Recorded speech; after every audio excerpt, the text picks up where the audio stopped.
How's it going, guys? Thought I would do a quick graphic novel haul. At least I'm hoping it'll be quick. This is the haul for November and December, so it is the last haul of the year. Like I said, I'll try to be as quick as possible. It's only 7 books, so let me get into it. First up, I have this nice hardcover, Conan and the Jewels of Gwalur by P. Craig Russell. Dark Horse book. And I think I probably just picked it up because of Pablo Costa. He's been showing a lot of the nice new French albums that they're putting out of Conan. Like I said, it is by P. Craig Russell. I don't know much about him, but I've heard, at least from Mr. Sleepy Reader, that he's a pretty popular creator. It's colored by Laverne Kinski. Kaczynski. And I mentioned the colorist because I can't say I'm a fan. I've read part 1 of this book, and the art by Russell is nice, but somehow the coloring doesn't seem to work for me. It's very digitized. There is a lot of narrative in the story. I'm not sure if that's how the whole thing will be, or if it's just this first chapter introduction, but it is kind of a slow read. Hopefully it'll pick up. Like I said, I do like the art. I can't say much about it from the first chapter.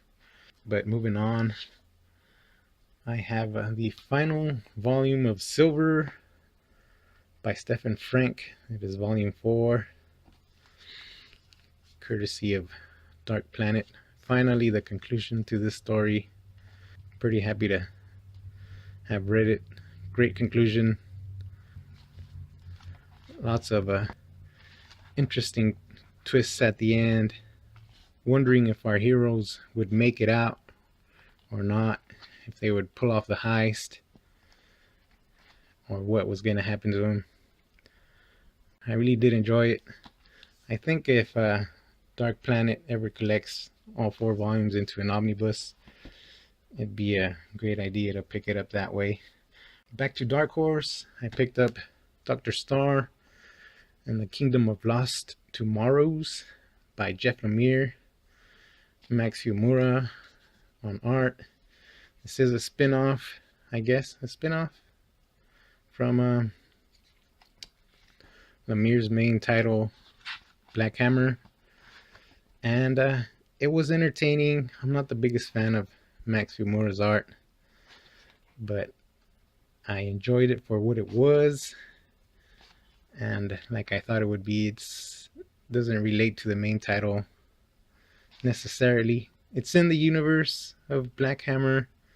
For a standalone, it was pretty good. It was an emotional read. I think it was kind of Lemire's homage to the Green Lanterns, maybe.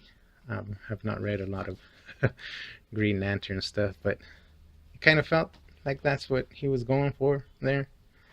A lot of space travel and the little light thingy that he carries. It was fun. It wasn't the best. Now I move on to Boom. I picked up Mech Cadet U Volume 2 by Greg Pak and Takeshi Miyazawa, who I do not dislike on the art, but I think, again, like most of comic book coloring nowadays, just doesn't work for me. So, and Pak is writing an interesting story, but when I think of big robots fighting monsters, this just doesn't cut it for me. I don't know.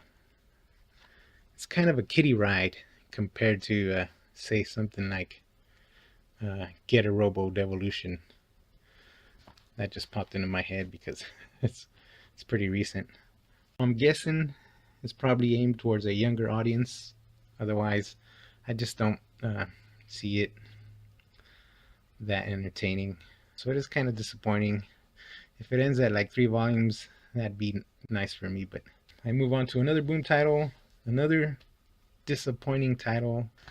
That is RoboCop Citizen's Arrest by Brian Wood, with art by George Cole?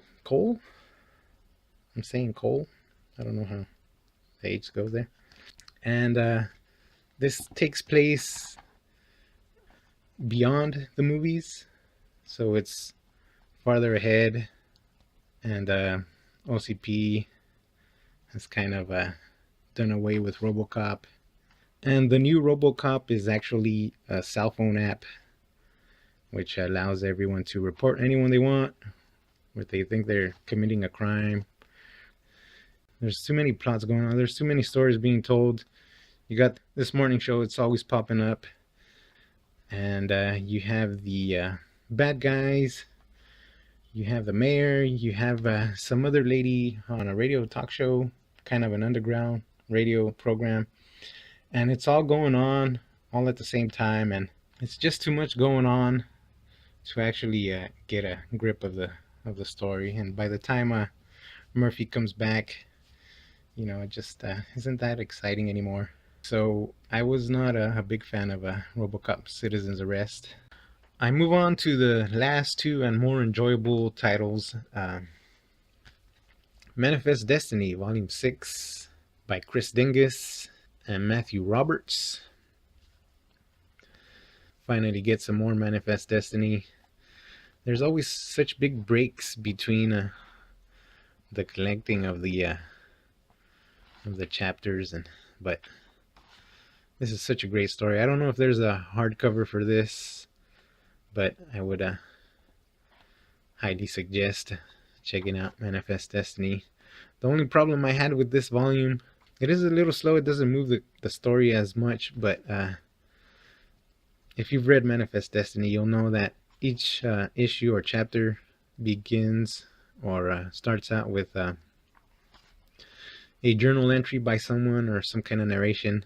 The second chapter in this was by the French girl that they found not too long ago. And of course, since she's French, all of her journal entries are in French, which was kind of confusing and disappointing at the same time. By the end of the volume, I realized that there's a guide in the back with all of the journal entries translated, which would have come in handy if I guess would have flipped to the back earlier. But anyways, other than that, Manifest Destiny is a great, entertaining horror, supernatural, alternate history series that should probably get more attention than it has, I think. On to the last book. It is another Image book. It is Hit Girl in Canada, another Jeff Lemire book, of course, on the story, with some great art by Eduardo Riso. And I see Hit Girl in Canada, I'm thinking this must be a spin-off from the new ongoing. Mark Millar is writing the ongoing, right? And there's a different artist, John Boy something. But then of course I look at the spine and it says number 2, and I look at the back and it says collects issue 5 and 8 of the new ongoing series. So is every arc being done by a different creative team? Is that what's going on? Why is Hit Girl in Canada? I have no idea. There's a bunch of bad guys. She's gonna kill them all, and probably say every cuss word she knows from beginning to the end. That's pretty much it. Jeff Lemire writes a pretty compelling action story, and Eduardo Riso's art is great. You don't really need much explanation to Hit Girl other than her killing bad guys. Yeah, enough said for this haul as well. And if you stuck around to the end, thank you very much for watching, and I'll see you in the next video if I make one.